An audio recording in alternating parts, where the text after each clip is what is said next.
Welcome everyone. This video will cover the organized version of primary changes on Season 3 release patch. It will also cover what to do. The first one is the level increase. The combat level extends to 70 and the roster level to 400. The max skill level becomes 14 when you reach level 70, just like this. For the roster level, the reward is not that much, just giving 50 intelligence, dexterity kind of stuff at the end. Unless you're willing to hone your character, save all the cube tickets on tier 3 for more combat EXP. Tier 4 relic gear. At 1620, tier 4 gear can be farmed from the Kenwat Fortress, which is not a chaos dungeon. You can enter this 3 times a day. Normally, it takes 2 days to get all 6 pieces, which can be seen here, the relic tier 4 gear. Each gear increases plus 20 level just by transferring. So for example, if you are at 1620 and you do this dungeon, then you get plus 20, which becomes 1640, which takes mostly 2 days.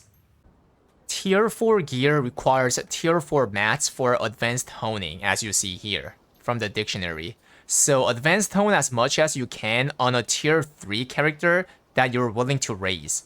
If your character is below 1640, then even if the advanced honing is not done, it's recommended to transfer the gears since you can farm tier 4 mats from Chaos Dungeon and Guardian Raid. These are level 1640.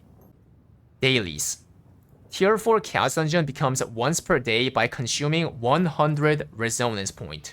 If you take a break, then the rest point increases by half bar, which is same as a Guardian Raid, and it's 20 point.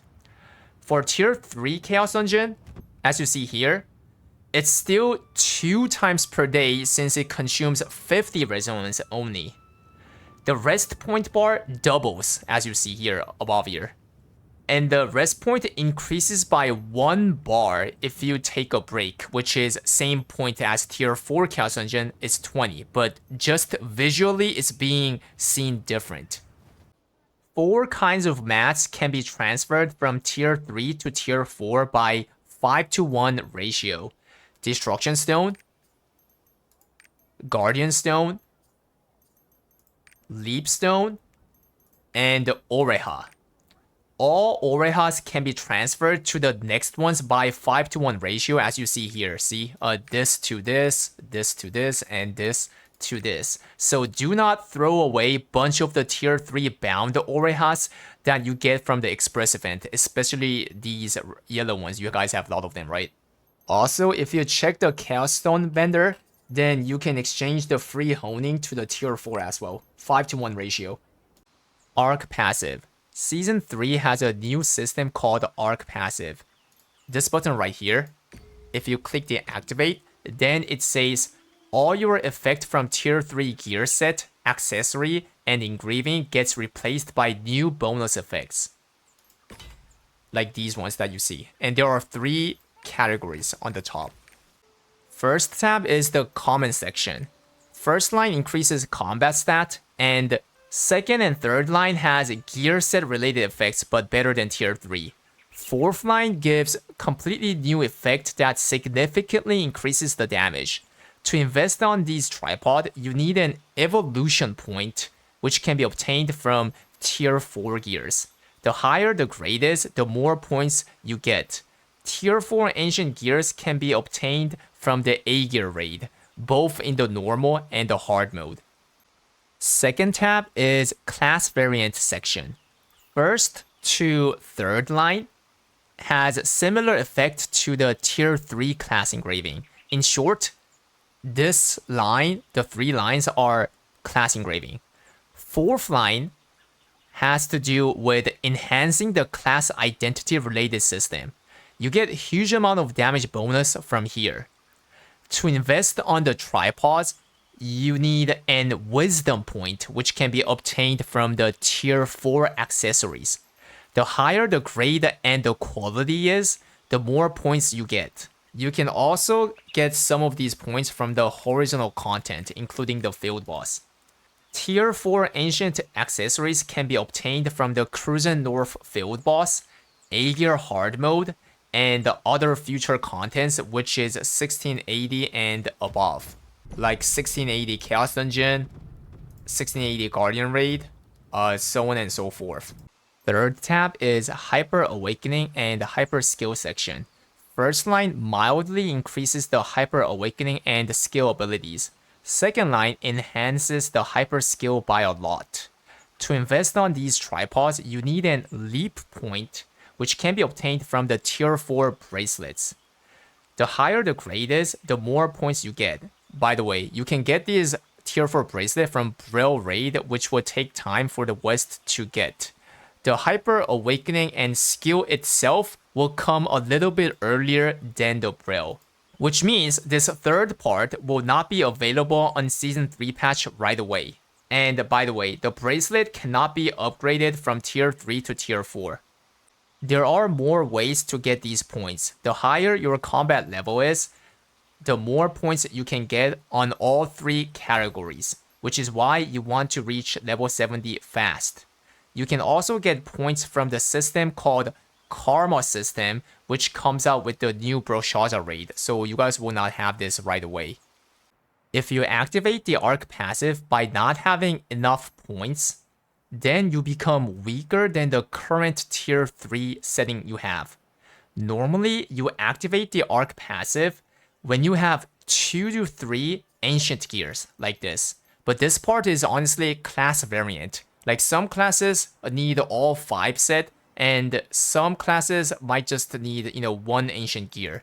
You also need to max out the honing on the tier 4 accessories, which will be explained later. Engravings. When you activate arc passive, the engraving tab changes like this. There are 5 combat engravings, and you can now flexibly use the ones that you want to use just by clicking it like this. Like that.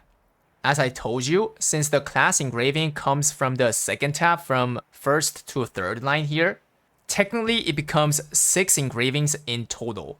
Therefore, the class engraving book becomes useless with this system, so do not buy class engraving books. But the combat engraving books are still needed. For each 5 multiple books, you get the bonus. You can see for this adrenaline, as an example, 4 segments of numbers on each of the grade. There are epic, legendary, and relic grade, and each of them have 4 segments, right? If you see above the epic, there's a blue one which says basic, and that one is a basic figure that, the basic bonus that provides. So, for example, I learned up to 20 legendary adrenaline, so that's why it lights up the 4th segment of the epic and 4th segment on the legendary, and they all add up, including that blue part, and that becomes the total output damage that I have. If I give you one more example, what if I learned only up to 10 legendary adrenaline book? Then it lights up the 2nd segment of the legendary part, which says 3%. Also, relic book gets added, which is really expensive. You do not need any of relic books to clear the contents, so at least try to learn all the legendary books. Ability Stone. When arc passive is activated, stone no longer contributes in making engraving. Instead, it gives bonus effect on 2 engravings. For every 6, 7, 9, and 10 success, you get the according bonus from the 4 segment shown on that engraving. For example, I have 9 adrenaline and 7 Hitmaster stone, 9-7 stone. So I get damage bonus on the 3rd segment for the adrenaline. As you see, it's lit up, right? And for Hitmaster, the 2nd segment is lit up. Tier 4 accessories. They no longer contribute in making engravings nor give combat stats. Instead, they give strength, dexterity, intelligence kind of stats plus wisdom arc passive point. You can hone these accessories up to 3 times from the NPC by using something called fragment and some gold. These fragments can be obtained by dismantling the tier 4 accessories. For each honing, you get random bonus out of 10 different kind of options, and all these options have 3 different kind of grade as well: blue, purple, and legendary. From the 3 types of honing, among the 10 options, you want to aim for 2 primary options. The primary options vary by accessories. Necklace has outgoing damage and additional damage option. Earring has attack power percent and weapon power percent option. And lastly, ring has crit rate and crit damage options. Also, the amount of wisdom arc passive point increases whenever you hone the tier 4 accessories. The quality of the accessory affects the wisdom point as well. You want at least 67 quality. As long as it's 67 and above, you don't really need very high quality. These accessories can be traded up to 3 times even if it's honed. So if you got good options, then you can make a lot of gold. The fragments are bound to character, not roster. So if you want to hone on your main, then you should send all the tier 4 accessories to your main character from the alt character by using the mailing feature. By the way, mailing has 20 items limit each day. These tier 4 accessories are usable only when you activate the arc passive. The required level for ancient accessory is 1680. So for characters at 1680, you want to hone ancient accessories. For characters between 1660 to 1680, which is a normal A gear level, you want to hone the relic accessory. Tier 4 gems. All the tier 4 gems have small amount of base attack power. You can transfer tier 3 gems to tier 4 gems, but the level reduces by 2. Also, for the DPS gem, the damage decreases as well. For example, tier 3 level 10 gem increases 40% damage, but tier 4 level 8 gem increases 36% damage with a little bit of base attack power.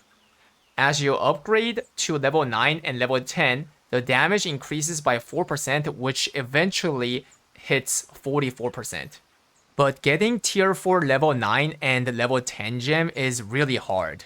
And since the transfer decreases the damage of that skill, depending on the damage proportion of the skills, you don't want to transfer the tier 3 level 10 gem to tier 4 on some of the skills. For example, Surge Blade leaves Surge at tier 3 level 10 and transfers all other gems to tier 4. In this way, Surge can stay at 40% damage increase, and other tier 4 gems can provide base attack power. Tier 4 DPS gem also provides supporters buff efficiency. Because of that, normally, all 3 supporters run 3 tier 4 DPS gems like this, 2 on the attack buff related stuff, and 1 on the identity. Guild system. If you put your whole roster into a guild, then it perceives as one occupation. If you see me, I put all my roster into this one guild. As you see here, these characters are actually in the same guild, but it only shows as one character, so one occupation.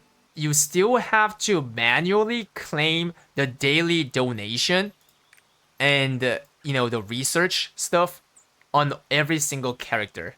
Spam KEKW. For the weekly missions, you do not have to manually accept these every week like in Season 2. It's automatic shown like this, and you just have to do the stuff. Also, you do not have to find the guild shop NPC to exchange the weekly blood crystal. You can remotely exchange from this tab in the guild UI and exchange them like this. Life skills. In Season 2, excavating had the best efficiency, so they tried to balance all life skills in Season 3 by adjusting the skills and the tool options. There's still a gap between the life skill efficiencies, but it's really diminishing, so you can do whatever life skill you want to do in Season 3. Also, every single life skills can now generate Oreha card system. Some part of bonus from the 30 awakening moves to 24 awakening.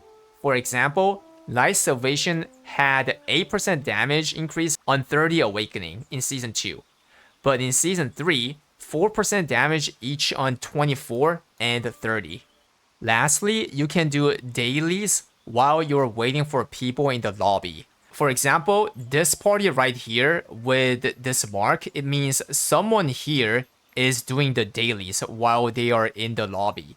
The dailies, what I mean is like Chaos Dungeon, Guardian Raid, and the Cube kind of stuff. Well, that's all for this video. If this was informative, then hit the like and sub and follow my Twitch. Stay Giga Chid.